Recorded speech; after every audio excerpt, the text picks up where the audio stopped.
e mi hanno detto che io cominciare. Alors, buonasera a tutti. C'est très heureux de vous accueillir ici, à la Cinta, dans le nouvel local del congrès che francomente su Pulitz, per Béarnise en parle direi che su Bérols. Per vous présenter une notice nouvelle, une innovation, une traduction occitan. Bon, come abbiamo fatto anche une traduction occitan per la parola immediata, bon passare al francese, ça qui est là. Mais, dès l'introduction, on aurait la possibilité directement de passer de l'occitan al français. Donc, je disais en présentant que nous allons présenter un traducteur, mais qu'on n'a pas encore un traducteur immédiat pour la parole, donc je vais utiliser la langue nationale parce qu'on m'a mis à l'école pour l'apprendre et je pense l'avoir assez bien appris pour m'exprimer dans cet idiome. Voilà, donc bienvenue à tous, Sempla Contents, on est très content, je disais, de vous recevoir ici dans ces nouveaux locaux pour vous présenter ce travail dont vous verrez qu'il est innovant et qu'il faudra bien en féliciter les créateurs. Alors, je tiens à vous remercier tous, mais tout particulièrement les représentants des institutions qui nous soutiennent, parce que ce travail a nécessité beaucoup de soutien pour aboutir. Je salue bien sûr les représentants de la ville de Pau, de la communauté d'agglomération du Pays Basque, non, Pau, non, là. Si, il y a des Basques, on en parlera parce qu'ils ont rendu un grand service. Du Pau Pays, Pau, Béarn, Pyrénées, du Pays de Béarn, vous avez beaucoup d'agglomérations dans la région, c'est bien, et du Conseil départemental du Pyrénées-Atlantiques. Et là, c'est pour citer les locaux de l'étape, ceux qui, d'une certaine façon, nous accueillent dans ce Béarn dont j'ai appris qu'il était peut-être le pays où on avait inventé en Europe la démocratie. Donc, voilà, je me devais d'être poli avec ceux qui nous accueillent et de trouver quelque chose qui en fait leur spécificité. Mais le Congrès permanent de la langue occitane n'est pas que béarnais, il est béarnais, il en est fier, à preuve, et on remercie encore tous ceux qui nous aident et nous accueillent ici, et nous hébergent d'une certaine façon, mais il a aussi une fonction interrégionale.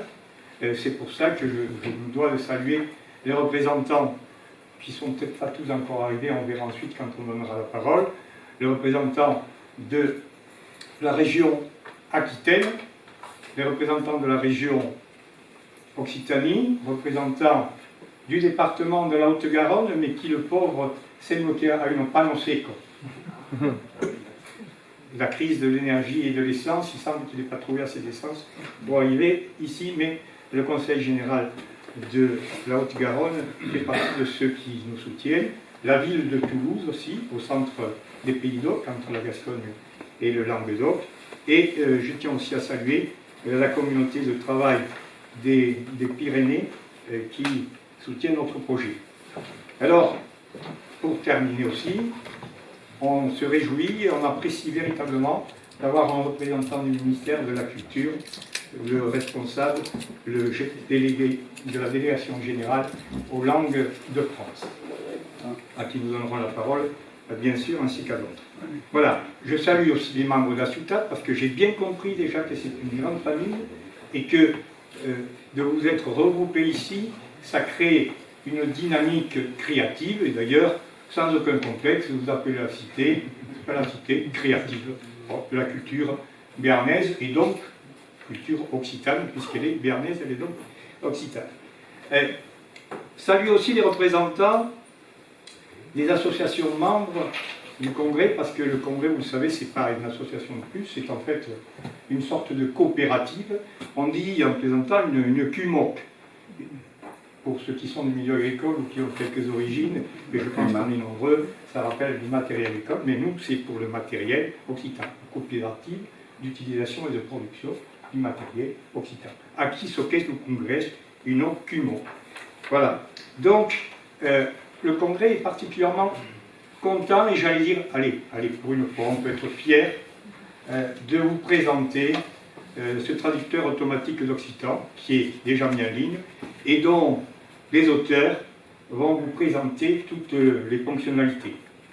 C'est une étape importante, et on peut le dire, innovante, pour la vie et la vitalité de notre langue, qui a eu bien des soucis souvent, mais quand elle a un outil, quand elle a quelque chose qui la projette dans le monde moderne du numérique, je crois qu'il faut s'en féliciter.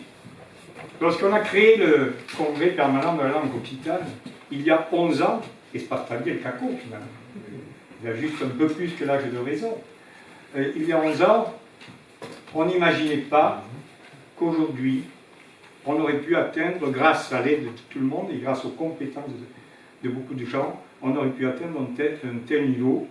Je rappelle rapidement que, bon, il n'y a pas que les dictionnaires sur le site du Congrès, il y a des dictionnaires, il y a aussi maintenant des conjugueurs, et vous pouvez les consulter, vérifier vos conjugaisons sur votre smartphone. Il y a aussi un clavier prédictif, il y a la synthèse vocale, et aujourd'hui, il y a le traducteur, et demain, il va y avoir d'autres produits de ce type-là, puisque nous mettons en œuvre depuis quelques années une feuille du numérique.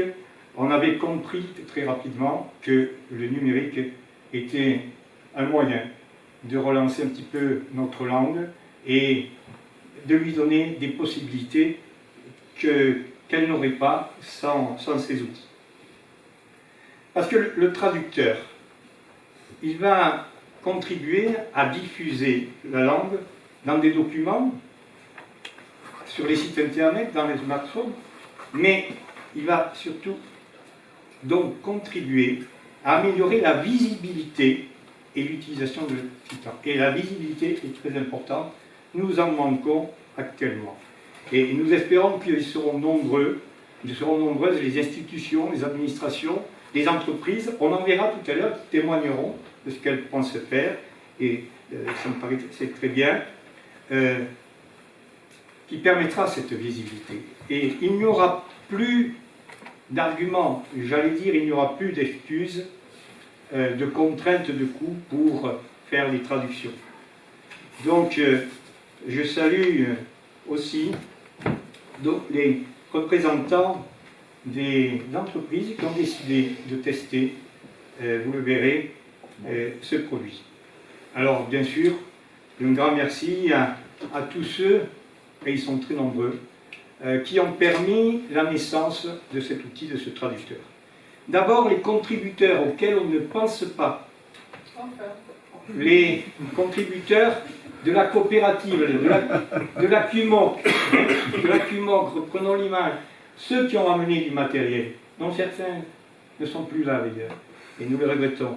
Ça, je veux dire par là les auteurs de dictionnaires, mais aussi les éditeurs qui ont dû accepter, qui nous ont fait confiance et qui nous ont donné les outils nécessaires pour réaliser le traducteur.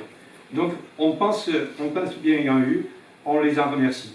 Merci à tous les partenaires techniques, et ils sont nombreux. Je sais bien que nos et j'en suis témoin, notre personnel a fait des progrès remarquables. En informatique, il n'y a que le président qui n'a pas vraiment progressé. Mais tous les autres ont énormément progressé. Mais il va aller mieux ça. Ils sont chaque jour, le président, beaucoup moins. Mais, donc merci à tous les partenaires techniques. Et en premier lieu, il faut le dire, la Fondation Elouillard. Et je les ai salués tout à l'heure, ils sont représentés ici. Et il m'est venu la formule en espagnol, puisque on parle avec eux en espagnol, je dis eran nuestros hermanos mayores. Ils étaient nos frères aînés d'une certaine façon. Et ils nous ont apporté, et ils nous apportent encore depuis plusieurs années, une aide très importante et bienveillante, une aide technique, rassurez-vous. Rassurez-vous. Donc, je pense aussi à, par exemple, à Apertium, qui sont des gens qui travaillent pour des logiciels libres et qui ont déjà fait des ébauches de traducteurs. Eux aussi nous ont apporté une aide précieuse. Et bien sûr, merci à nouveau à tous nos partenaires publics pense à la communauté de travail des Pyrénées, aux régions Nouvelle-Aquitaine-Occitanie, au ministère de la Culture, d'avoir soutenu le projet Linguatec, Quesaco. Ça, c'est dans le cadre des fonds européens transfrontaliers, dans le cadre des POCTEFA, qui sont des programmes européens de coopération transfrontalière. Donc il faut remercier aussi l'Europe. Et grâce auquel on a pu développer ce traducteur. Les Pyrénées, vous le savez, sont riches de plusieurs langues historiques régionales. Le catalan, le basque, l'aragonais et bien sûr l'occitan. Le traducteur a été une réalisation concrète de cette collaboration entre ces différentes régions qui ont le même souci de faire rentrer leur langue dans le numérique. Et merci enfin, un grand merci à l'équipe du Congrès et à son directeur. Alors là, les mots me manquent. Parce que, non, mais je le dis sérieusement, c'est pas de la flagornerie, je le dis vraiment avec du fond du cœur, parce que leur efficacité, leur compétence et leur persévérance sont remarquables. Grâce à cette équipe et à tous les bénévoles aussi que je tiens à saluer, il y en a certains dans la salle, et partenaires qui la soutiennent, le Congrès, n'ayons pas peur des mots peut-être, a une productivité, non la productivité c'est pas un gros mot dans le milieu de la culture, non, le Congrès a une productivité qui me paraît très bonne. Ce n'est pas simplement comme président que je parle, mais aussi suite à des témoignages des gens qui utilisent nos produits, qui sont devenus avec notre site une sorte de service public de l'Occitan. Alors, parce que jusqu'à présent, pour faire une traduction, si une administration avait la bonne idée de nous la demander, il fallait du temps. Il fallait qu'un gars se mette avec une pile de dictionnaires. Il passait du temps. On trouvait que c'était cher. Il ne respectait pas les délais. À qui? Alors là, ça va être beaucoup plus vite. Ce sont de véritables alchimistes. En quelques clics, vous allez voir, ils vous transforment une langue dans une autre. En quelques clics. Alors bien sûr, on a fait des évaluations de la valeur de ce produit. On l'a testé en aveugle, comme vous faites ici pour certains produits. Je ne ferai pas de publicité, mais c'est vrai que le vin dernier le fromage, bon, ça m'a même amené à prendre une épouse béarnaise. C'est vous dire jusque-ci. De la Seine. Non, mais on a fait donc un test. Ils ont fait un test en aveugle. Et bon, c'est vrai que par moment, celui qui a été, le texte qui a été fait, traduit par un linguiste, peut-être est meilleur, parfois. L'écart, ils vous en parleront, n'est pas très fort. Par contre, pour la vitesse, alors là, il n'y a pas photo, comme on s'est dit du hier, il n'y a pas photo, comme on dit aujourd'hui. Voilà. Donc, un grand merci. Alors, j'allais dire que, à certains égards, vous savez, Boileau disait qu'il fallait remettre 20 fois sur le métier son ouvrage. Eux, ils ne le mettent pas 20 fois, non, c'est beaucoup plus. Pas 20 fois, pas 50, mais peut-être 1000 fois. Sur l'ordinateur, ils remettent leur ouvrage. Donc, je crois qu'ils méritent d'être félicités et je vous demanderai à la fin de mon intervention de les applaudir, eux et pas moi. Donc, parce qu'avec Révirade, la traduction prend une dimension et ouvre de nouvelles possibilités de diffusion, mais aussi même des possibilités pédagogiques. Il y a quelques enseignants ici. Remercie d'être venus, d'avoir salué leur ancien inspecteur. Oui, parce que le traducteur peut servir pour jouer au correcteur du traducteur, et comparer la solution que l'usager, ou le linguiste, peu importe, ou l'élève, aurait apporté à telle solution, à telle question, et voir comment le traducteur a réglé la question. Donc, je tiens à les féliciter très vivement devant vous tous, tous les créateurs, ils sont nombreux. Institutions présentes qui nous soutiennent, en commençant par Jean-Luc Triquet, qui va être par là pour la ville de Pau et la communauté d'agglomération. Avec la parole. Merci Gilbert, merci Gilbert d'être chargé de la litanie des remerciements. Je vais essayer d'être très très court. Bienvenue à tous ici à Pau, dans la communauté d'Agglo, le pays des Béarn. Je vais y revenir très rapidement. C'est d'abord de l'émotion qui m'anime, qui me remplit aujourd'hui, en particulier devant tous les acteurs dont on sait qu'ils œuvrent depuis longtemps, non seulement à la renaissance, mais à la projection de notre langue dans l'avenir. Je remercie tout le monde et je voudrais dire ces mots de bienvenue ici à Pau, ici dans l'Agglo et ici dans le pays des Béarn. Et je suis chargé par François Bayrou, qui est président de ces trois collectivités, de vous souhaiter la bienvenue. Donc avec émotion et avec confiance. Et je voudrais rejoindre en particulier à tes remerciements et à l'hommage que tu as rendu à l'équipe qui a travaillé à ce projet, parce que nous, pour les fréquenter tous les jours, on a bien connu, on voit leur investissement au quotidien, et c'est une réalisation qui pour moi est absolument merveilleuse. Donc moi aussi je voudrais saluer et souhaiter la bienvenue à toutes les collectivités territoriales, à l'État, aux régions, au département bien entendu qui est ici, aux diverses communautés de travail formelles et informelles qui ont aidé à ce projet, aux acteurs locaux, qu'ils soient consulaires, bienvenue Monsieur le Président de la Chambre de commerce, qu'ils soient privés, je vois des entrepreneurs, je vois des clubs sportifs, enfin, ils vous parleront peut-être tout à l'heure de leur investissement. On est ici un territoire avec tu l'as dit, une identité particulière. Moi je dis une singularité. La charte du pays de Béarn stipule que la langue est le centre, si vous voulez, le cœur de notre identité. Et la langue, c'est un instrument au service du territoire, au service du développement économique, du développement social et du développement individuel. Je crois que ces trois aspects sont présents dans nos projets, dans les politiques que nous menons localement.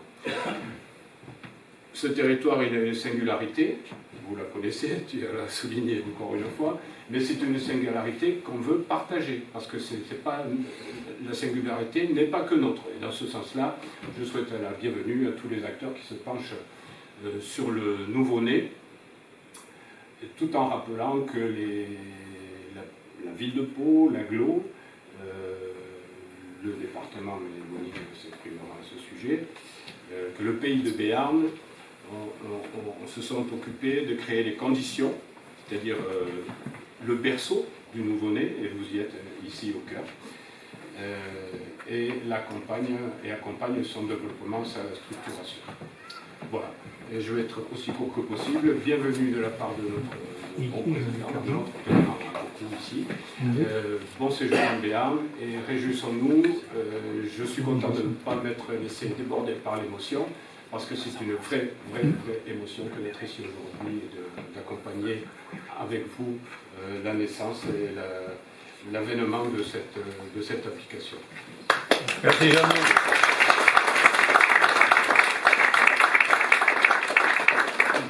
Pardon, et pour ne pas y revenir tout à l'heure, simplement le pays de Béarn, donc la communauté de Béarn qui est en pleine structuration, a immédiatement adopté évidemment l'application qui est déjà en ligne sur le site. Voilà. Félicitations. Je vais citer le département des Pyrénées-Atlantiques, on reste encore ici un petit peu, et je crois qu'il est important de donner la parole à Madame Monique Simavoine, qui représente le département, et dans ce département, c'est elle la référente pour la langue et la culture occitane, pour la langue régionale, et je tiens à dire qu'elle fait partie de ces référents qui sont présents dans les CA et dans les assemblées générales. Et donc, je me permets de l'en féliciter et de féliciter aussi par la même occasion son département qui est pour le Congrès un des soutiens les plus fidèles. Après ces deux beaux discours, j'ai plus grand chose à dire. Mais je voudrais dire, mon cher Président, que vous m'avez touché avec votre discours parce que j'ai trouvé à la fois très simple, mais très sincère, très fort. Et je crois qu'il nous a mis tous voilà, au même niveau d'écoute dans le moment qu'on vit aujourd'hui, ce soir, d'importance. Parce que c'est vrai que c'est un nouveau-né, comme l'a dit Jean de Frucker, magnifique, qui est présenté là devant nous, quelque chose d'extraordinaire. Je veux dire simplement donc qu'au nom de Jean-Jacques Lasserre, notre président du conseil départemental des Pyrénées-Atlantiques, je suis très fière aujourd'hui d'être parmi vous pour la naissance de Rébirade. Je ne sais pas si c'est féminin ou masculin, c'est la Rébirade ou le Rébirade. C'est la Rébirade. Bon, c'est pas étonnant que ce soit féminin parce que c'est quelque chose de merveilleux. Voilà, je suis fière de ça. Et le département tout entier est très fier de la naissance de cet outil, de cette application formidable qui a été le fruit d'un long et difficile travail, mais qui va être extrêmement exploité, utilisé, pas seulement par tous les amoureux de notre culture béarnaise ou gasconne ou occitane, mais aussi on va en faire profiter nos amis basques, vous vous rendez compte, j'en suis très heureuse, puisque dans le département des Pyrénées-Atlantiques, nous avons aussi une politique linguistique pour soutenir la langue et la culture basque. Donc ce sont les deux qui en profitent aujourd'hui, et voilà, j'en suis absolument ravie. Voilà, je sais pas ce que je pourrais dire de plus, je déteste parler comme ça en public, faire des discours à la tribune, vous avez déjà tout dit. J'essaie de ne rien oublier pour le département, mais non, oui, je pourrais rappeler que ça vient s'inscrire, ça c'est important pour ceux qui ne sont pas du département et qui ne connaissent pas le travail de l'Assemblée départementale des Pyrénées-Atlantiques. Cette naissance-là, ce travail qui a été financé en partie par le département, s'inscrit dans un schéma de politique linguistique générale, très ambitieux, qui est financé, bon allez, on va lâcher un chiffre pour vous donner un petit peu une idée, à hauteur de 1 million d'euros par an, uniquement pour la politique linguistique béarnaise, gasconne, occitane, et autant pour la même en côté basque. Donc c'est dire l'importance que nos cultures et langues représentent pour notre département. Et après avoir travaillé, et j'ai eu l'honneur de porter ce travail du schéma linguistique initiative DUS, comme on l'a appelé, le deuxième grand volet de cette politique linguistique, eh bien, cet exemple vient s'inscrire exactement dans le projet, dans les ambitions de ce schéma linguistique. Donc évidemment, on est complètement en raccord avec une volonté politique très très forte, avec des moyens que l'on veut mettre pour lui permettre de se développer à cette politique linguistique. Et cet outil, en plus, est extrêmement novateur, c'est quelque chose de très très nouveau, très ambitieux, qui est magique, je l'ai qualifié de magique par ailleurs quand je parlais de ça. Et donc, on est pile poil dans notre rôle et dans ce pourquoi nous sommes là. Donc, j'en suis très fière et je vous remercie. Et donc, nous allons quitter notre cher Béarn, n'est-ce pas, pour aller un petit peu plus loin. Et on va demander à M. Jean-Luc Armand de venir prendre la parole. Jean-Luc Armand est conseiller régional d'Aquitaine chargé des langues régionales et aussi président de l'Office public de la langue occitane. Et je rappelle que le congrès permanent de la langue occitane a été d'ailleurs créé à l'hôtel de région de Bordeaux en 2011. Vous avez la parole. Merci Monsieur le Président, bonne chance à toutes et à tous. Bon, il m'a coupé mon effet, je voulais me présenter. Bon week-end quand même. Bon week-end in Occità et tournerai par là en français. Bonjour, que soy Jean-Luc Armand, soy d'un elegit a la région de Nouvelle-Aquitaine d'un pays le mes de juin 2021. Eri també elegit d'un petit village, Maire de Coquimont, et dans une autre mythe, eri régent bilingue à l'école de Coquimont, tout à coup c'est passé à Coquimont, et en Haute-Garonne. Et donc d'un pays le mes de septembre, suis destacat de l'éducation nationale, donc pour exercer aquelles deux missions. Donc je suis élu donc, à la région de Nouvelle-Aquitaine, délégué aux langues régionales et également président de l'OPLO, dans l'Office public de la langue occitane que vous avez cité.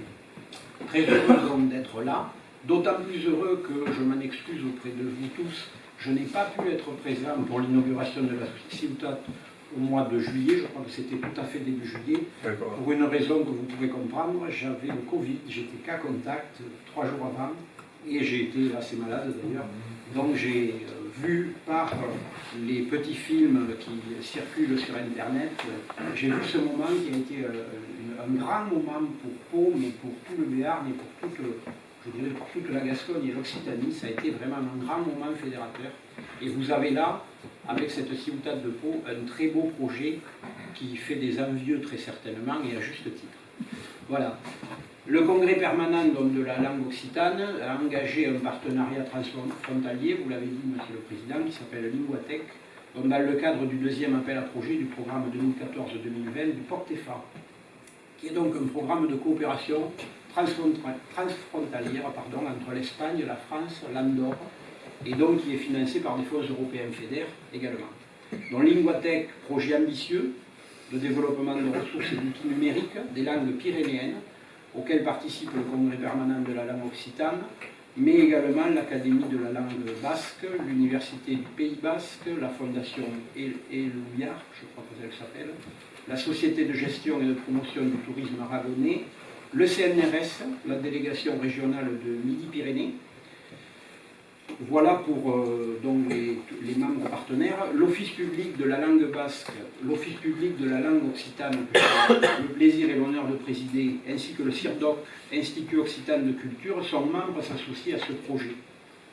L'objectif, on l'a dit, par la coopération transfrontalière et le transfert de technologies, c'était de développer et de diffuser de nouvelles ressources et des applications linguistiques innovantes pour l'aragonais, le basque et l'occitan. Les 3 langues étaient concernées par ce projet, donc reconnaissance vocale, synthèse vocale, correcteur orthographique, analyse syntaxique et notamment le traducteur automatique occitan Revirab. Ces outils numériques de grande diffusion ont pour objectif de contribuer au développement et à l'intercompréhension numérique entre les différentes langues, ainsi qu'à l'amélioration de leur transmission, de leur diffusion, de leur accessibilité, je crois, pour le plus grand nombre, et, vous l'avez dit, de leur visibilité, parce que quel moyen aujourd'hui utiliser de plus opérant et de plus opérationnel que le numérique pour toucher des publics, alors des publics, pas que, mais jeunes aussi. On avait très longtemps attribué à nos langues régionales une image passéiste, une image de choses transportées du passé qui n'intéressaient pas les jeunes. Avec des outils comme ça, je crois qu'on se donne les moyens de transmettre, de toucher des jeunes générations et de les intéresser à la langue et de les amener à la compréhension. Donc cette initiative a permis d'intégrer le numérique dans la feuille de route régionale d'ailleurs, Place à nos langues, adoptée par le Conseil régional de Nouvelle-Aquitaine le 29 mars 2021. Un document cadre donc, qui propose des actions pour développer les ressources numériques pour les langues régionales et en particulier pour l'occitan. Il s'agit là d'un enjeu majeur pour l'avenir des langues et donc des politiques linguistiques auxquelles il est possible de répondre de manière efficace avec de la méthodologie. Et notre président de région, Alain Rousset, qui n'est pas originaire de l'ère occitane, il est plutôt de la région, enfin, il est d'une région un peu transitoire, le Vilvaro-Alpin, et quelqu'un qui est très attaché à la transmission des langues régionales en général, de la langue basque et de l'occitan en particulier, et du Poitevin-Saint-Onger, puisqu'il a été, avant d'être président de la région de Nouvelle-Aquitaine, il a été maire de Pessac, Et il a été le premier maire de Gironde à créer une calandrette. Donc, vous savez, ces écoles associatives, immersives. Donc, ça a été la première calandrette de Gironde qui a été créée, donc, sous le mandat d'Alain Rousset à Pessac. Voilà, donc, écoutez, alors, j'ai eu le plaisir de croiser, alors je crois qu'il s'appelle Michael.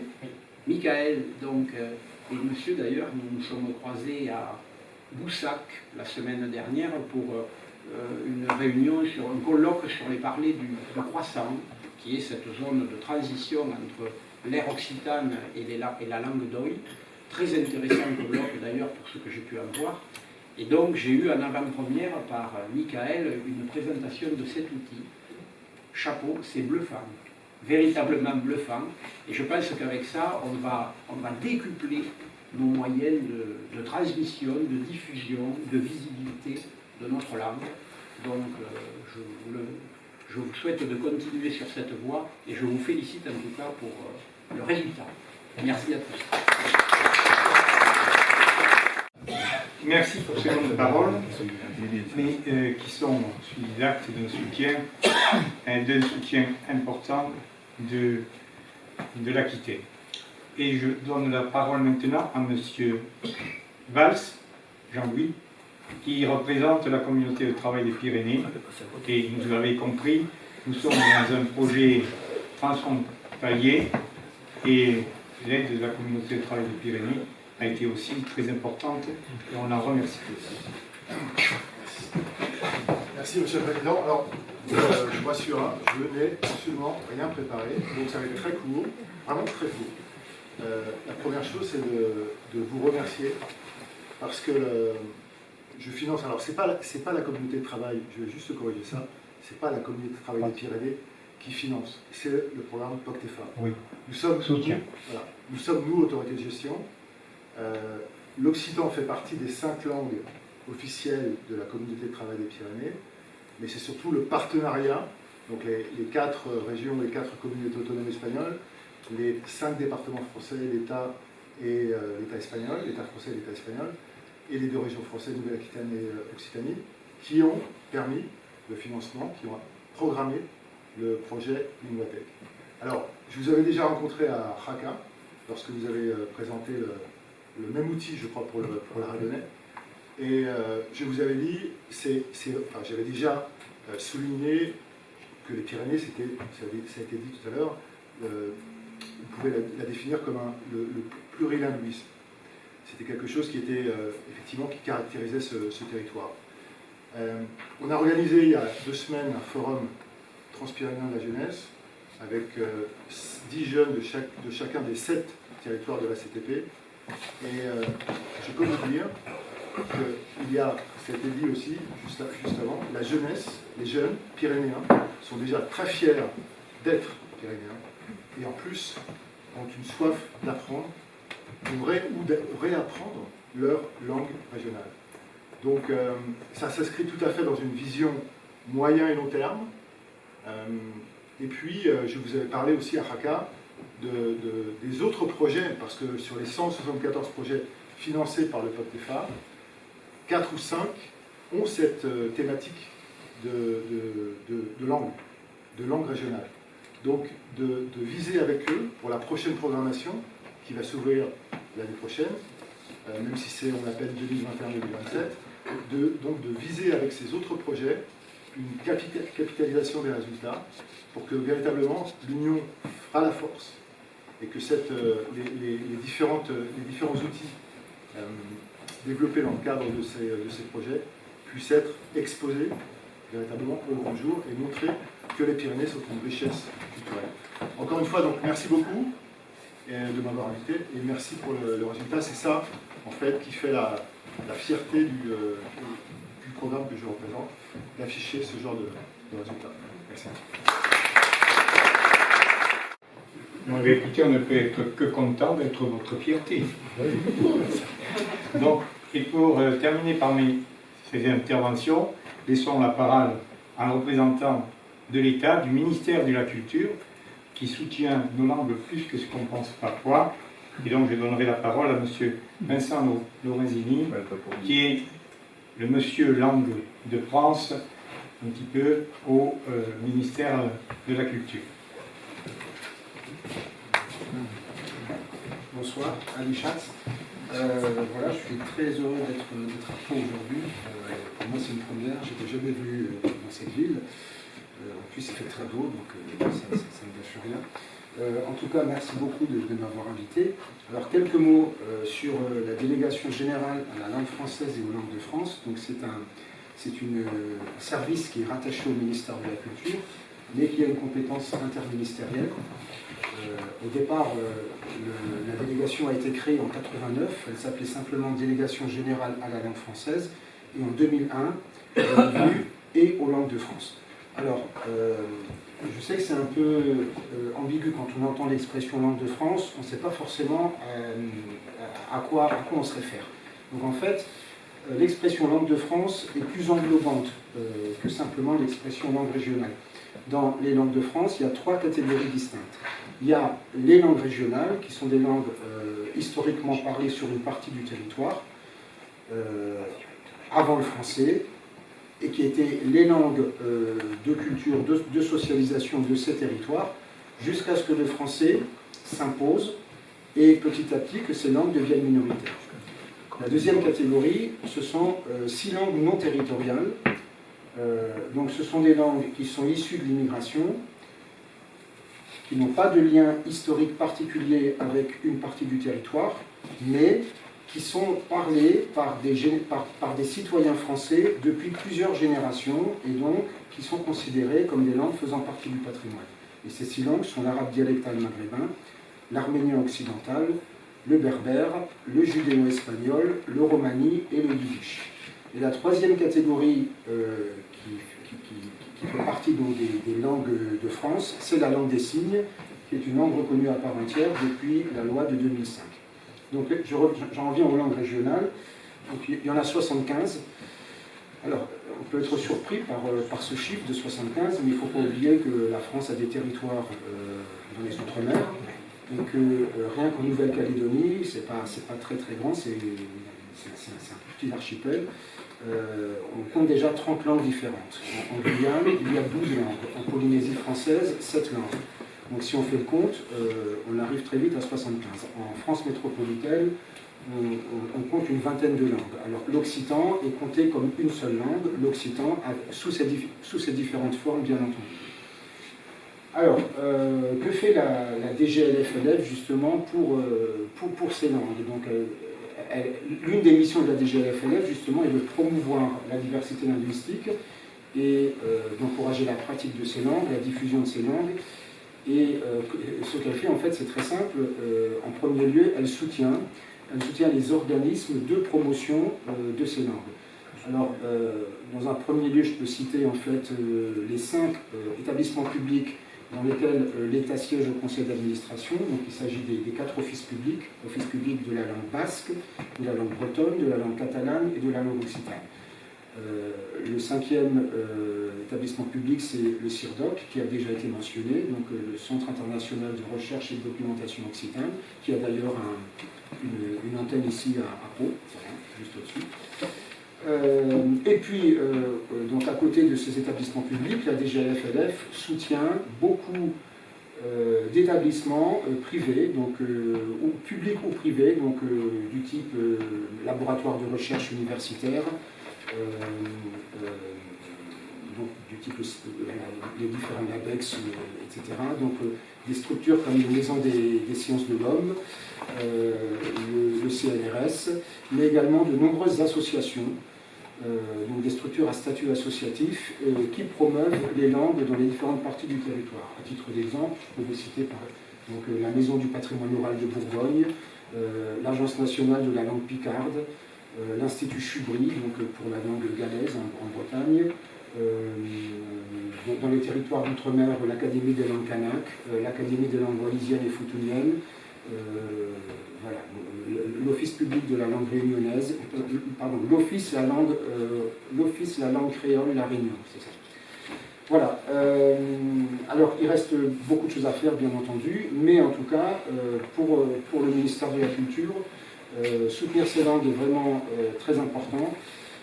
puisqu'aujourd'hui, comme vous le savez, en tout cas en France métropolitaine, la transmission s'est interrompue. Donc ces langues ne sont plus transmises dans le cadre familial, malheureusement. Et aujourd'hui, la seule façon de promouvoir ces langues et de les diffuser, de les faire apprendre, bien entendu, passe par, en premier lieu par l'éducation. Donc le ministère de l'Éducation a un grand rôle à jouer, mais également par la culture. Donc le ministère encourage la création culturelle en langue régionale, et à ce titre d'ailleurs il aide beaucoup de structures, donc que ce soit au niveau de la DGLFLF ou au niveau déconcentré, donc à travers les directions régionales des affaires culturelles. Qu'est-ce que je pourrais dire d'autre? Oui, donc en fait les langues régionales, comme vous le savez, sont inscrites depuis 2008 dans la Constitution, sous l'article 75.1 qui dit « Les langues régionales font partie du patrimoine de la France ». Et la première application directe de cette inscription de la Constitution, même si elle a tardé à arriver, mais elle a fini par arriver, c'est bien entendu l'adoption de la loi Molac en 2021, de promotion des langues régionales. Cette loi Molac est une très bonne chose. On peut regretter que le Conseil constitutionnel ait censuré 2 articles, mais en tout cas, l'adoption de cette loi est une première, puisqu'il s'agit de la première loi en faveur des langues régionales adoptée sous la Ve République. Et cette loi permet des avancées considérables, et notamment en ce qui concerne l'affichage de ces langues dans l'espace public. On espère que les collectivités territoriales prendront des initiatives pour faire vivre ces langues et pour les afficher, pour qu'elles soient plus visibles dans l'espace public. Un dernier mot donc, sur le Congrès permanent de la langue occitane, donc, qui est un organisme qui est soutenu par le ministère. Donc, nous, on est très, très contents que le Congrès prenne ces initiatives, puisqu'une des priorités du ministère, justement, c'est de soutenir les projets numériques, puisque, comme vous le savez, les langues ont besoin d'outils numériques pour exister et pour toucher un public plus large. Pour que ces langues puissent être apprises, bien entendu, elles ont besoin d'être équipées. Donc, quand on parle d'équipement, il s'agit en fait d'élaborer des grammaires, des manuels scolaires, des dictionnaires, etc. Et le numérique est l'outil, bien entendu, qui s'impose d'emblée. Et donc, en fait, je suis très, très fier que l'État ait pu participer à des initiatives comme celle-ci, le lancement de l'outil de Bilingo, mais également, et je parle de cet autre projet mené par le Congrès, de plateforme numérique de langue et toponymie occitane, qui est inscrit dans les 2 contrat de plan État-région avec la région Occitanie et la région Nouvelle-Aquitaine. Donc on espère qu'il sera développé et opérationnel au terme de ces CPER d'ici 5-6 ans. Je m'arrêterai ici, donc merci encore pour votre invitation et bon succès à cet outil. Merci. L'ultimo parabola speriamo che non ritardi déjà, che le prévise. Alors rapidement, je suis très heureux d'être là aujourd'hui, parce qu'en fait, je me suis rendu compte il n'y a pas longtemps que dans 10 ans, on va fêter, enfin à la fin du mois de novembre, on va fêter les 10 ans du Dicologue, donc qui était le premier outil dictionnaire en ligne qu'on avait mis, voilà, ça fait 10 ans, et maintenant on fait Rivirade, moi en tant que directeur, c'est le 2e grand moment, je veux dire, professionnel depuis que je suis au sein de cette structure. Donc ce n'est pas rien, donc c'est une collaboration qui, on a pu la faire, on n'aurait jamais imaginé le faire, même je dirais il y a 10 ans quand on a fait du colloque. Heureusement, la providence fait que Elouillard s'est trouvé sur notre chemin et depuis maintenant à peu près 8 ans, on mène un travail ensemble plus que de coopération, mais de transfert de savoir, de technologie entre le basque et l'occitan, qui nous permettent d'arriver maintenant à atteindre les technologies comme la traduction automatique, mais pas que, puisque maintenant on fait de la synthèse vocale et demain on va faire de la reconnaissance vocale. Et là-dessus, ce partenariat, au niveau de l'espace pyrénéen, y compris les Aragonais, nous permet d'avancer beaucoup plus vite. D'autres m'essuient des pattes avant nous, et nous, mais du coup, on avance d'autant mieux.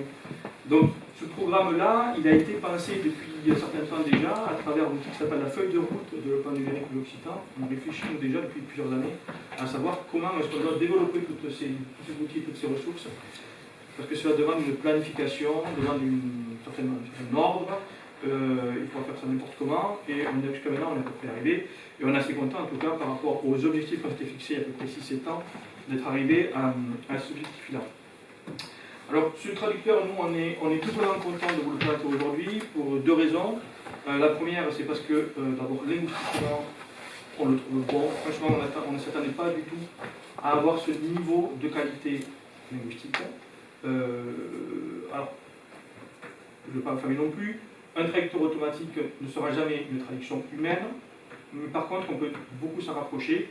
Et je trouve que pour ce premier jet, parce que ça reste un premier jet, on va améliorer petit à petit, nous avons atteint un niveau que nous trouvons franchement bon.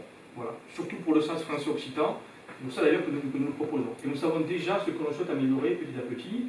Donc n'hésitez pas vous-même, quand vous êtes utilisateur, à nous faire un retour de ce que vous voyez, de ce qui ne fonctionne pas, ou des petites choses qui ne vont pas. Voilà. Dites-le nous, ce n'est pour nous que le début, mais vous allez voir, je crois que c'est déjà un très très bon début. Donc linguistiquement, on a quelque chose déjà à proposer qui a une qualité franchement bonne pour une traduction, on va dire, de contenu plutôt éditorial, d'actualité, d'institution. On arrive à avoir quand même des choses, d'après nos tests, on vous l'expliquera tout à l'heure, vraiment de très bonne qualité. Ensuite, vous allez le voir, c'est un traducteur vraiment moderne dans tout sens du terme, puisqu'il propose toutes les fonctionnalités d'un traducteur moderne, tel que vous pouvez utiliser vous grandement aujourd'hui avec les Google Translate, les DeepL, les reversos, c'est-à-dire des traductions de textes, de documents, de sites web. Vous allez voir toutes les fonctionnalités, et bien sûr une application mobile qui va être reliée à d'autres technologies, qui fait que ça va être vraiment un outil de pointe. L'Occitan là-dessus a rattrapé son retard.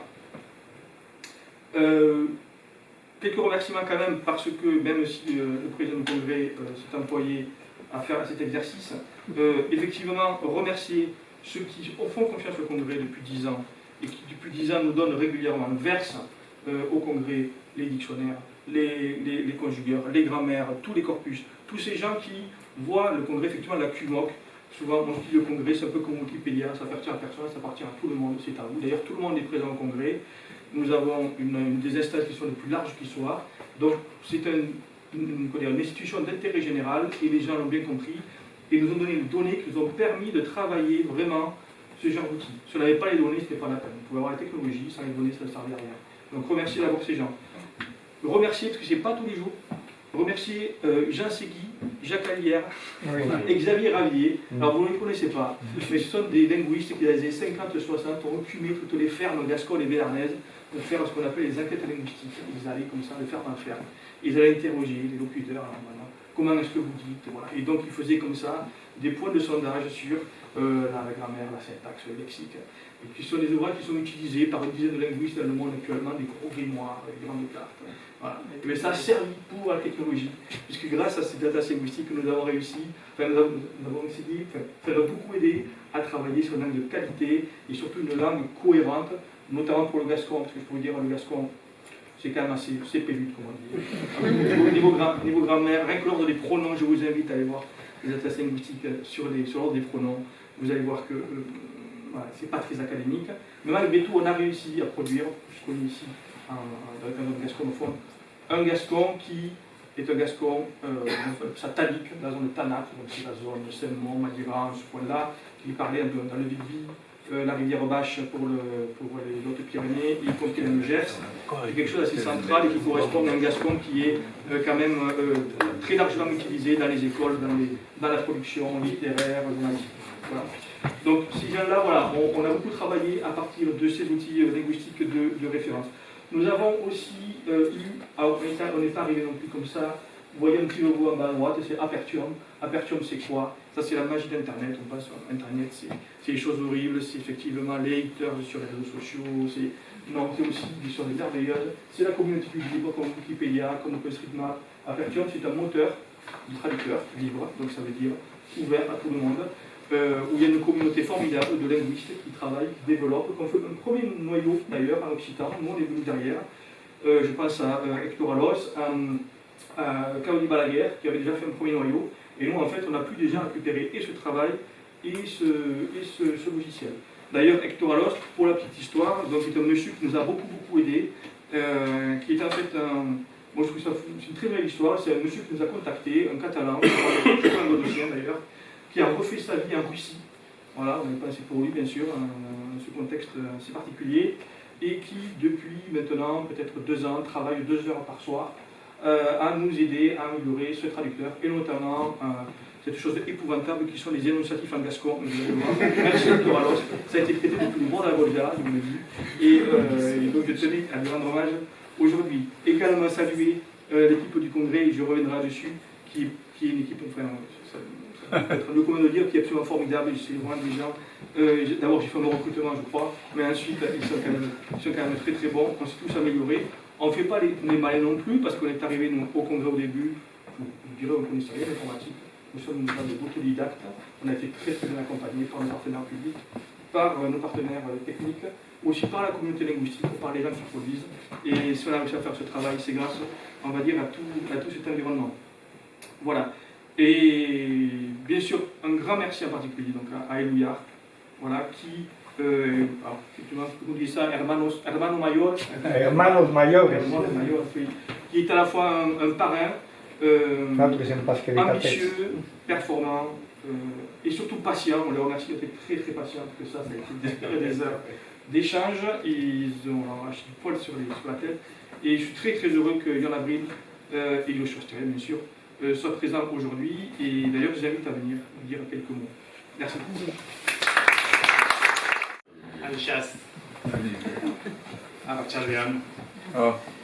Merci à vous. Nous sommes venus avec la joie et l'illusion que nous ressentons devant la présentation de Revirada. Revirada est plus qu'une technologie pour nous, ou un outil, c'est une collaboration entre les langues. Elle fait partie intégrante des stratégies de revitalisation d'une langue. Il y a 50 ans qu'Anne Elouillard a commencé sa marche pour la promotion de l'euskera. Au cours des 20 dernières années, dans le même spirit d'alors, nous avons travaillé pour stimuler la langue basque dans les domaines technologiques. La traduction automatique, les reconnaissances vocales ou la synthèse vocale sont aujourd'hui une réalité pour l'euskera. Et comme nous savons que ce que nous avons développé pour nous vaut également pour les autres langues minoritaires, nous voulons soutenir les langues qui se trouvent dans une situation plus vulnérable que la nôtre. Et à cette fin, nous avons créé la marque technologique Orai, dans le but de lancer de nouveaux services et projets dans le traitement des langues naturelles. Et nous sommes conscients que l'environnement numérique est devenu un élément essentiel pour la survie de toute langue. Et les langues minoritaires comme les nôtres sont excluées de toute logique de marché et de géants technologiques. C'est pourquoi le travail collaboratif entre les langues est essentiel et que nous parcourons cette voie est plus facile et plus rapide si nous le faisons ensemble. Nous sommes confrontés à un grand défi, mais au cours de ces 3 années avec le projet Linguatech, nous avons montré que nous avons la capacité et nous faisons des pas décisifs dans cette direction. Félicitations donc au Congrès, félicitations aux utilisateurs de la langue occitane, qui à partir d'aujourd'hui sera plus accessible et proche des besoins de la citoyenneté.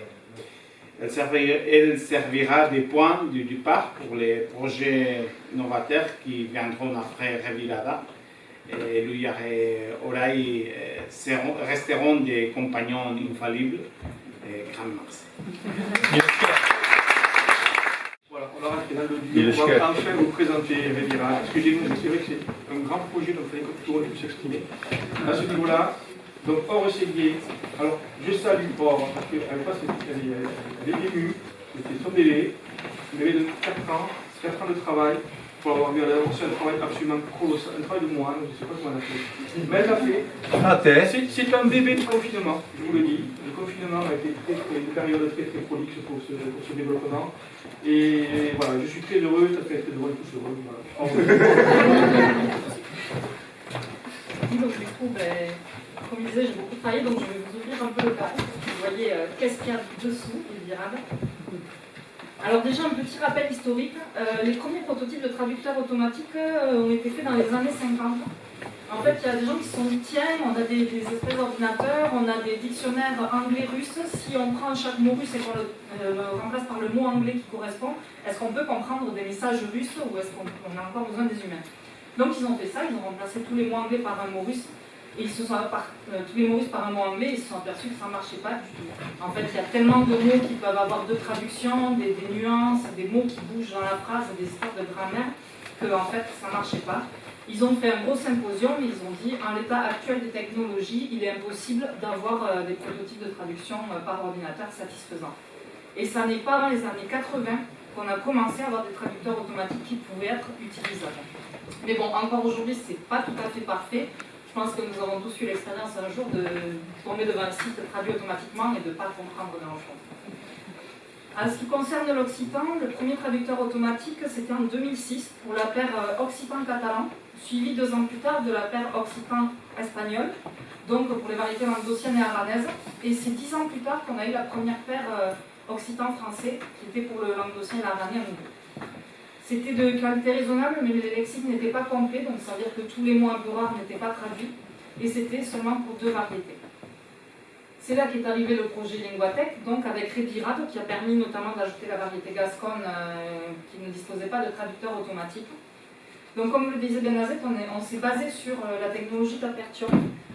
Donc on n'est pas parti de zéro. L'avantage du logiciel libre, c'est très important pour des langues comme les nôtres qui ont peu de moyens. C'est-à-dire qu'on n'a pas beaucoup d'acteurs à travailler sur les choses et on ne peut pas se permettre de travailler en double. Si quelqu'un a développé quelque chose, il faut que quelqu'un d'autre recommence à développer la même chose. Et le logiciel libre permet comme ça de mutualiser vraiment le travail. Donc quand il nous a fallu construire Edirad, on n'est vraiment pas parti de zéro. On avait des bases assez solides. La langue française dans l'Aperture était quand même assez complète parce qu'on a beaucoup de paires de langues. Je crois qu'il y a français-espagnol, il y a français... je ne sais pas s'il y a pas franco-provençal, enfin, il y a beaucoup de paires de langues déjà et le français qui était déjà bien travaillé. Pour l'occitan, on avait des bases déjà en place assez solides, grâce au travail de la Generalitat de Catalogne, mais aussi d'un gros travail de Claudi Balaguer et Hector Alos, que je remercie à nouveau parce que vraiment on a beaucoup profité du travail énorme qu'ils avaient fait. Mais en plus d'être un logiciel libre, Aperture a l'avantage d'être vraiment pensé pour les langues peu dotées. Il faut savoir qu'aujourd'hui, la plupart des traducteurs automatiques sont faits à base d'intelligence artificielle. Et pour les entraîner, il faut leur donner une énorme quantité de corpus, de textes traduits. Donc dans notre cas, il aurait fallu des textes occitans avec leur traduction en français en face, des millions et des millions de textes, et l'occitan n'a pas ça. Donc il fallait travailler autrement. Et Aperture est un logiciel qui fonctionne à base de lexique, de dictionnaire et de règles. Et donc ça, on en avait. Donc c'est faisable avec peu de moyens, mais c'est vraiment adapté à des langues comme la nôtre peu dotées. En gros, donc, ces traducteurs à base de règles, comment ils fonctionnent? Ils ont d'abord le traitement de la phrase dans la langue d'origine, ensuite on la fait glisser dans la langue de sortie, puis on refait des traitements pour la langue de sortie. Je vais vous détailler ces étapes. La première, c'est le traitement dans la langue d'origine.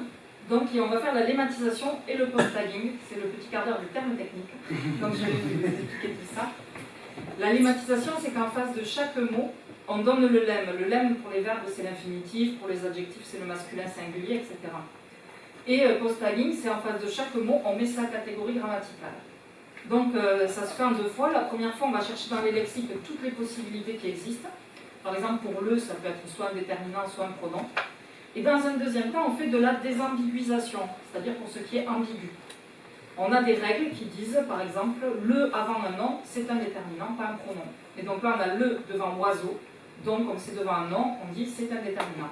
Et on obtient une phrase avec seulement une catégorie et un lemme pour chaque mot. C'est le moment où on fait glisser dans la langue cible, donc ça fonctionne un peu de la même manière. On prend dans les lexiques bilingues toutes les traductions possibles pour chaque mot. S'il y en a plusieurs, vous voyez le cas de voler en français, il y a deux traductions en occitan. On peut dire boula quand c'est voler dans l'air, et on peut dire rauba quand c'est voler comme un voleur. Donc on a de nouveau des règles qui vont nous permettre de choisir en fonction du contexte. Par exemple, si voler est précédé par oiseau, traduisez par voler, par boula. Donc on obtient une phrase glissée dans l'autre langue. Cette phrase, il faut la traiter dans la langue de sortie, donc fléchir, c'est-à-dire reconjuguer les verbes, remettre les pluriels, tout ça. Et là, on obtient une phrase en occitan qui est un peu un calque du français. Vous auzets, bol, suzu, bielpo. Là, on va appliquer toute une série de post-traitements pour occitaniser un peu tout ça, pour se plier aux règles de syntaxe et de grammaire de la langue. Donc, par exemple, dire que sus et lou se contractent en sous. Il faut rajouter un début de phrase, qu'il faut rajouter l'énonciatif, ce petit quai là qui est particulier au gascon que disait Benazet, qui nous a quand même donné du fil à retordre. Et l'adjectif biel va passer après le nom. Donc on obtient une phrase qui là est beaucoup plus occitane, le zauzet qui est bolon support bien. Pour faire tout ça, il a fallu bâtir des ressources. Voilà, pour votre curiosité, je vais donner un petit exemple. Donc pour la partie traitement d'une seule langue, on a des lexiques qui expliquent comment conjuguer, décliner les mots et des règles pour quand il y a plusieurs catégories. Et pour les ressources bilingues, on a des lexiques avec des paires de traduction et des règles pour sélectionner en fonction du contexte. Donc c'est un peu le genre de paysage que j'ai eu sous les yeux ces 2 dernières années. Voilà. Donc tout ce travail n'est pas forcément terminé, Benazet le disait tout à l'heure. Déjà, on va pouvoir faire des améliorations grâce au retour des utilisateurs, parce que le fait de l'avoir mis en ligne, ça permet d'avoir entre guillemets des milliers de testeurs qui vont nous faire des retours sur des cas peut-être rares que nous n'avons pas rencontrés jusqu'à maintenant, sur une grande variété géographique aussi. Donc on pourra, grâce à ça, améliorer des choses que nous, on n'avait pas encore vues. Et ce qui serait bien aussi, c'est d'ajouter toutes les expressions imagées, les choses comme ça qui pour le moment sont encore traduites souvent mot à mot et qui sont quand même le sel de nos langues, donc c'est important de prendre ça en compte quand on le pourra. Et en plus d'améliorer le traducteur en lui-même, il y a d'autres évolutions possibles, comme ajouter d'autres variétés, ça pourrait être bien. Reconnaître peut-être les fautes les plus fréquentes, parce qu'il faut savoir que quand un mot n'est pas bien reconnu, les mots autour sont encore moins bien reconnus. Alors que si on reconnaît un mot avec une faute, les mots autour, ils auront plus de probabilité d'être reconnus correctement. Et enfin, quelque chose qui est assez enthousiasmant, on vous a parlé de Boots déjà, qu'on a développé il y a peu, qui est l'outil qui permet de lire du texte. Nous sommes en train de travailler sur l'inverse, la reconnaissance vocale. Donc on parle et ça écrit. Donc si on branche tout ça ensemble, on parle, ça écrit, on traduit, on lit. Et ça fait de la traduction simultanée audio, qui ne sera jamais au niveau d'un traducteur humain, mais ça permet d'éviter, bon, comme aujourd'hui par exemple, là, on peut se retrouver des fois avec 30 personnes qui parlent occitan et 3 qui ne parlent pas. Donc on est obligé de passer au français. Mais dans des cas comme ça, on pourra continuer à assurer la socialisation de la langue, à parler occitan, mais les personnes qui ne comprennent pas ne seront pas exclues. Et le traducteur automatique, il est quand même très important pour des situations comme ça, pour permettre, entre guillemets, le monolinguisme sans exclure les gens qui ne comprennent pas. Sans plus attendre, je vais faire donc une petite démonstration. Alors, le traducteur, le voilà, vous avez la page d'accueil, vous cliquez, et on arrive sur l'interface. Alors c'est classique, vous voyez, on peut copier-coller du texte, vous le tapez, on choisit la langue source, la langue cible, et on traduit. On obtient la traduction. On a aussi la traduction de documents. Alors j'en profite pour vous dire que pour fêter la sortie de Revirad, nous allons donner au public un code qui permet de traduire gratuitement des documents jusqu'au 14 novembre pendant un mois. Ce code c'est Revirad 2022. Donc vous le tapez ici et vous pouvez traduire des documents. Donc là on va le mettre en langue dossier pour changer un peu. Et si je prends par exemple le dossier de presse de la journée d'aujourd'hui, on fait glisser, on clique sur traduire, on récupère le fichier traduit, et là on voit que le dossier de presse est traduit, les images n'ont pas bougé, les couleurs sont gardées, les tableaux, la mise en forme, tout est resté comme avant, mais c'est en occitan.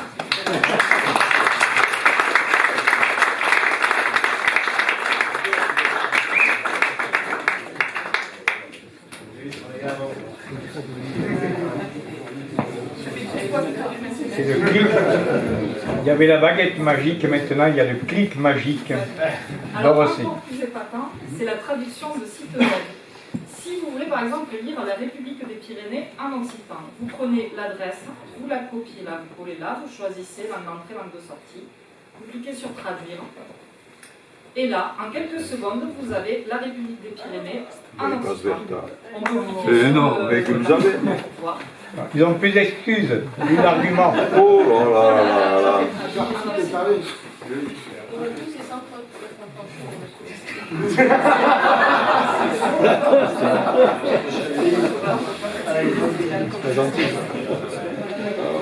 Alors, maintenant je vais passer à la démonstration de l'application mobile.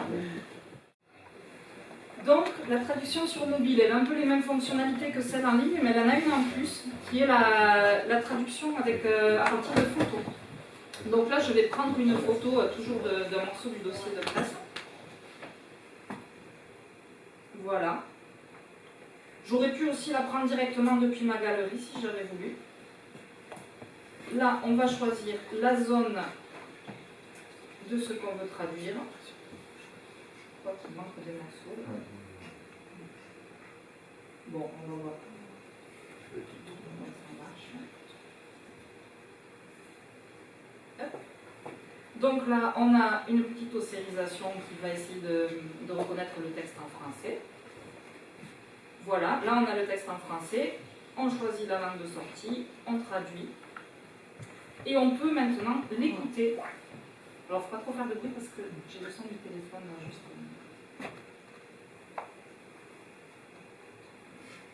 Là, c'est fort. On va un petit peu le texte chez moi.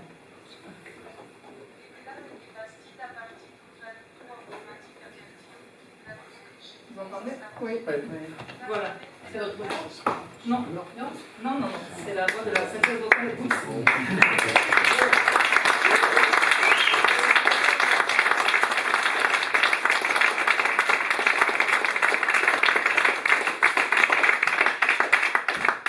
Donc c'est intéressant aussi pour les personnes qui ne savent pas forcément lire l'occitan ou qu'elles peuvent l'écouter en suivant.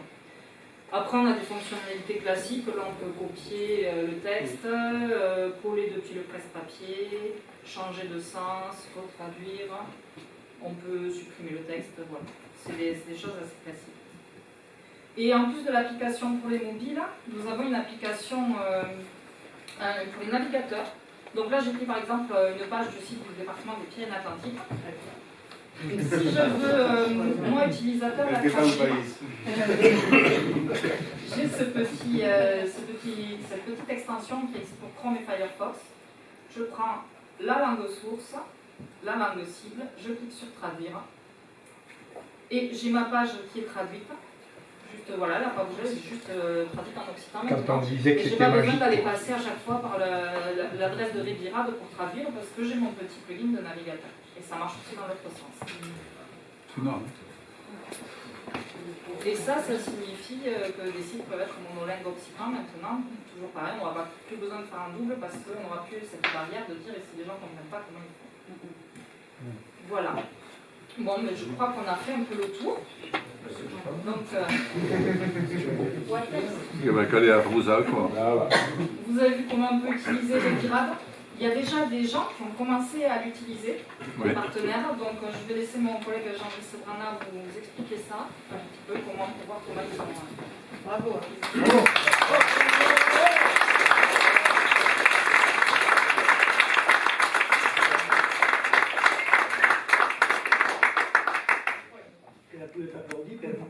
che meritat. Io che sono Jan Blesvana, che mi occupo du pôle langue et sociétat, donc elle parle de langue et de numérique, et Vital qui en parle de sociétat també. Que soy parla autant technicien com nosaltres, que soy meio comercial, que sei de rica la langue din presència per toute la sociétat, et donc oui, qui vont estar équipat d'une des socialisations numériques.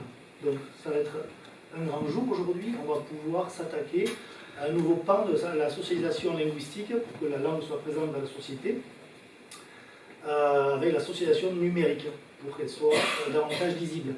Je vais demander on a eu en première partie des prises de parole de la part des collectivités et de l'État ici présents. Je vais demander aux partenaires représentant la société civile au sens large que j'ai pu contacter et faire venir. Donc Jean-Bernard Larrieux des Bousby Mérirouz, des Ulançon, Pierre et Dominique. Venez pour la photo. Ouais. Parce que je sais pas. J'ai essayé de me raser un peu là, mais c'est pas terrible, il faut du monde. Qui c'est que j'oublie? Sylvie Audrey, le Cap Connect, Michel Parnex, bien sûr. Thierry Bourgonave est venu dans la classe, on va l'excuser puisqu'il a dû repartir. Et Jean-Luc Lagrave également d'Alisha, je crois que j'oublie personne. Je crois que ça représente. Donc voilà, on va d'ores et déjà, certaines se sont lancées dans l'aventure et ont déjà mis un bouton qui redirige vers la traduction automatique. On va vous montrer deux exemples sur trois. Le premier, on voyage un peu, on va passer la Garonne, on va partir par la ville de Pézenas. Voilà, qui a mis ce petit bouton inscrit en haut et on va basculer vers le site en andalusien. Voilà, alors je précise qu'il reste quelques images. Voilà, ce sont des images. Le texte français là est pris au piège entre guillemets dans une image. Tous les menus. Et tous les menus et tout ce qui est descriptif est traduit. Notre site, là on va revenir un peu plus sur nos terres avec le site du PDBA. Qui, voilà, vous avez cliqué sur le drapeau, vous entendez le drapeau béarnais. Et là, même la police, franchement. Voilà, jusqu'à ce matin, on a la police qui est particulière, qui est une police béarnaise. Qui s'appelle la béarnaise. Une typographie, donc destination de qui veut en Béarn, l'utiliser. Voilà, ça reconnaît même la police, voilà, qui est propre au Béarn. Il y a également ici derrière moi le devant André, pose bien. Ah, André, oh. Allez, il y a quatre allez, André. Qui sont nos voisins du dessous. En fait, nous sommes dans le bâtiment à côté, le Congrès, et en dessous, il y a l'espace partagé de travail, le co-tribail. Et donc, c'est un de nos partenaires. On a essayé d'être prophète dans notre pays. Et donc, voilà, on va peut-être pas aller expliquer sur le bouton parce qu'il y a eu des petits soucis. Ça va essayer de bidouiller d'un côté. En fait, c'est la partie URL, c'est un peu la plus compliquée. Mais en tout cas, ils ont choisi de franchir le pas. Je vais laisser la parole à ceux qui ont fait le choix de s'engager également, même si ce n'est pas encore mis en place. On va étudier ça dans les jours et semaines à venir. Et je vais commencer, puisqu'on va devoir le libérer en suivant, par le représentant de la section paloise, Béarn-Pyrénées, Michel Parnex. Bonsoir à tous.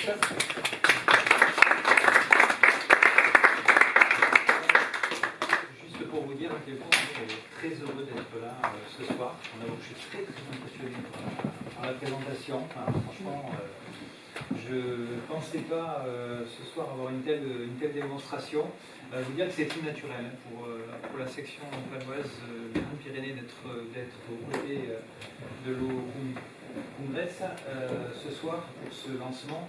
Vous dire qu'effectivement, on espère très rapidement que sur notre site officiel, vous aurez bientôt ce petit bouton qui nous permettra d'avoir ces traductions en immédiat. Vous dire qu'on est très très attaché donc à l'ancrage territorial. Je crois qu'on fait, c'est une préoccupation au quotidien pour le club. On a des tas d'actions que l'on mène dans le domaine et aujourd'hui la langue ben, écoutez, c'est vraiment ce qui manque. Et je pense que c'est certainement sera une manière d'être encore plus fier, d'être aujourd'hui béarnais, d'être sectionniste. Voilà, donc on attend ça avec impatience. Nos équipes vont travailler donc étroitement et très rapidement. Vous devriez donc avoir ça sur le site de la section. Et j'ai ce soir pendant la démonstration vu qu'effectivement bientôt vous pourrez basculer sur les applications. Et donc j'ai envoyé un message pendant la conférence pour dire qu'on sera également très intéressé par la partie application. Voilà, il y a 1 million, je crois 500 000 de pages sur notre site. Il y a une communauté qui fait 150 000 à peu près. Il y a 150 000 à peu près personnes, donc effectivement, je pense qu'on peut être un porte-drapeau intéressant de la langue béarnaise. Voilà. En tout cas, merci beaucoup et on est très très fiers d'être à vos côtés. in Béar, produit qui est plaque conegut a nous, c'est le bis de Lulançon, et la biocar du canal historique, c'est ce que vous disiez, qui va représenter la cause, Jean-Bernard Larry. Bun ser, encantat d'estar aquí. Jo que representi l'associació dos vinyers de Jurançon, de segur la nostra producció que hi hor ligada a l'història i a la nostra cultura. Savet tots l'ubica per la cançó, justo quan è de Jurançon, no t'he pas inventat, mais també abans de cantar que he parlat, quand ils ont souvent des petits drins de vie abans.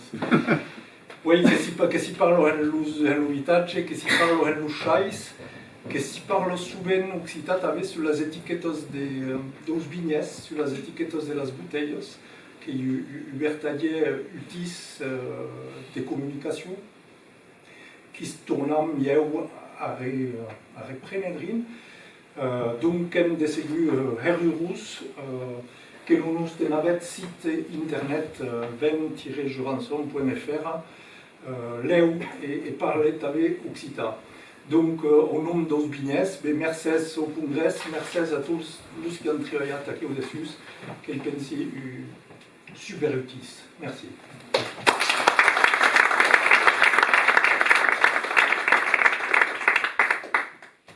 Demandem en Gascunya, en tirant l'hymne cap a la costa, que vau demandar a Jean-Louis Lagrave de 18 minutes també. Adichat.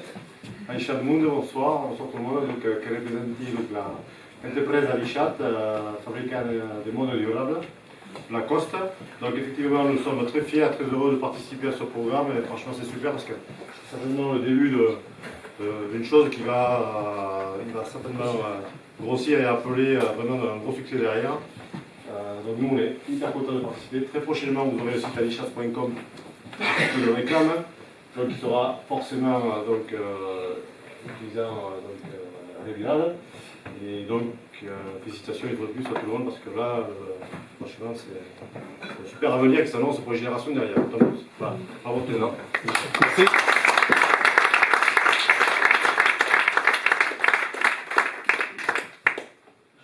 Je vais passer la parole à des voisins de Esprit du Sud. L'Esprit du Sud est une association qui valorise l'art de vivre en Gascogne, dans le sud-ouest. Donc il valorise les patrimoines vivants. Également, le bouton va être en place normalement la semaine prochaine. Je vais laisser la parole donc à Dominique et Bastien. Oui, bonjour à tous, je viens en voisin et amis, les Landes c'est dans la Gascogne. Je voudrais apporter le témoignage d'Esprit du Sud Landes. On est une petite dizaine d'associations départementales d'Esprit du Sud au sud de la France, au service de la culture locale et au service de l'art de vivre de l'ONU. Donc notre combat, c'est de combattre le mot tradition, rattaché trop souvent et un peu à l'emporte-pièce à ce que l'on veut transmettre, partager, c'est-à-dire notre culture. Pour nous, la tradition, c'est un mode de transmission de la culture, parmi d'autres. Mais dans la transmission de la culture, on a besoin de beaucoup d'ingéniosité. Et j'ai été vraiment surpris et très agréablement surpris par la qualité de cet outil. Parce que lorsqu'on veut partager avec avec nos concitoyens. Et on a une action actuellement, notamment avec l'association des maires dans le département, c'est l'accueil des nouveaux arrivants dans le département de l'Isère, essentiellement sur la côte, avec des canards qui sentent mauvais, des coqs qui chantent. Donc, vous voyez un peu tout ce qu'il faut y avoir dans les préoccupations des maires pour avoir une paix et des braves dans le village. Et donc, cette transmission, on est en train de le faire avec eux en livre d'accueil. Ce traducteur va être très très important pour baigner dans la culture locale jusqu'au bout. Donc cette année, très rapidement, on a eu quelques actions. Donc il y a eu également, je profite qu'il y ait des représentants des régions, il y a un livre blanc dans les régions autour des cultures locales. Et je pense qu'il faudra qu'on se rencontre là-dessus pour voir comment on peut défendre ces cultures locales qui sont défendues à l'UNESCO et ainsi de suite. Il y a un certain nombre de choses, mais qui participent aussi à l'identité régionale, même si en Nouvelle-Aquitaine, l'identité, des fois, on la cherche un petit peu, mais c'est peut-être un patchwork où notre culture du sud de la région mérite de vivre aussi. On a fait une manifestation à Mont-de-Marsan avec 20 000 personnes le 18 septembre l'an dernier. On n'avait pas le traducteur, mais on a eu des bonnes mères qui nous ont traduit toute la communication, toute la communication presse et ainsi de suite en deux langues. Voilà, donc ça a été fait également en Gascogne. Et également, pour terminer, on était à Bordeaux avec Jean-Brice Brana qui est venu parler aussi des cultures locales, comment les partager, comment les transmettre. C'est notre raison d'être. Parce qu'on est fiers de ce que l'on vit. Il y a beaucoup de monde autour de nous qui sont fiers de leurs racines, de leur culture, mais qui n'ont pas l'occasion de le dire. Et il faut quelquefois ici, autant on est volubiles dans certaines occasions, autant pour mettre en avant notre culture, on est un petit peu moins. Donc il faut donner cette fierté à tout le monde, et d'abord aux jeunes, avec des outils comme ça. Et cet outil, ça combat le mot tradition. Ça rentre les cultures locales dans la modernité, et bravo à tous. En tout cas, on sera fidèles utilisateurs, et si on peut contribuer à améliorer les choses, on le fera avec beaucoup de plaisir.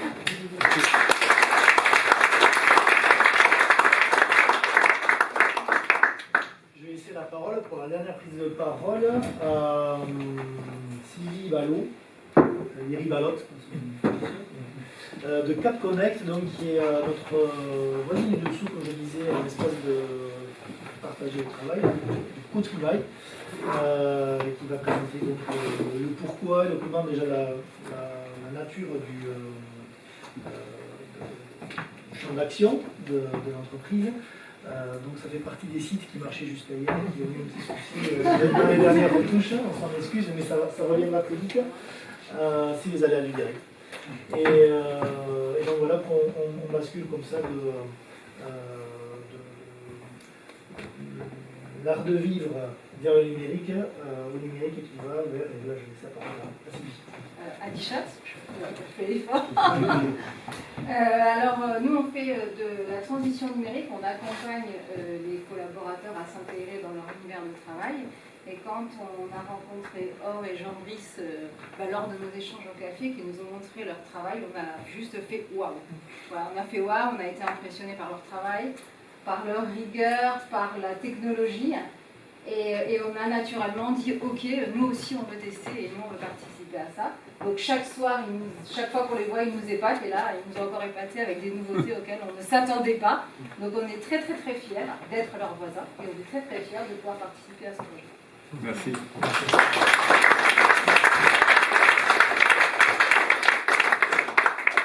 vais prendre un petit stylo pour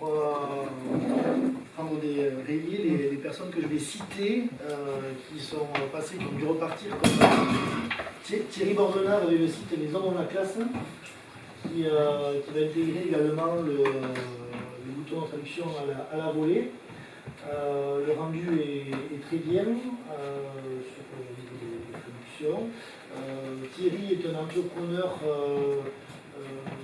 donc de Pau sur Pau, mais qui développe ses boutiques un peu partout. Il est très attaché à une vision d'ensemble du territoire. Il fait également des photos en mettant en valeur des aspects multiples et variés de qui caractérise le territoire, on va dire. On se retrouve des fois avec un berger au Salois, on va placer de la Reuss en train de lui raser la barre, on va confondre avec un kayakiste, etc. Donc il s'excuse de partir, il est très attaché. Quand je l'ai contacté la première fois, il me disait, mais tu vois, je viens de me rapprocher avec l'équipe en Turquie qui essaie de me vendre des cheveux, et toi tu me proposes un truc, c'est du raccord avec ce que je porte et ce que je pense, donc j'en suis. Voilà. Un autre fleuron, aiguillon presque j'allais dire, puisqu'il s'agit de Parapluie, c'est une entreprise du patrimoine, avec le label du patrimoine vivant, c'est le Parapluie des Pyrénées, un des derniers fabricants en France des parapluies ski modernes, malgré le réchauffement climatique qui n'est plus encore. On a encore besoin de ces outils-là. Il s'excuse de n'avoir pu être là, mais Christophe Trando, qui également, par ailleurs, a le mandat de maire de Syros, commune qui accueille le festival de la chanson béarnaise depuis plusieurs décennies maintenant.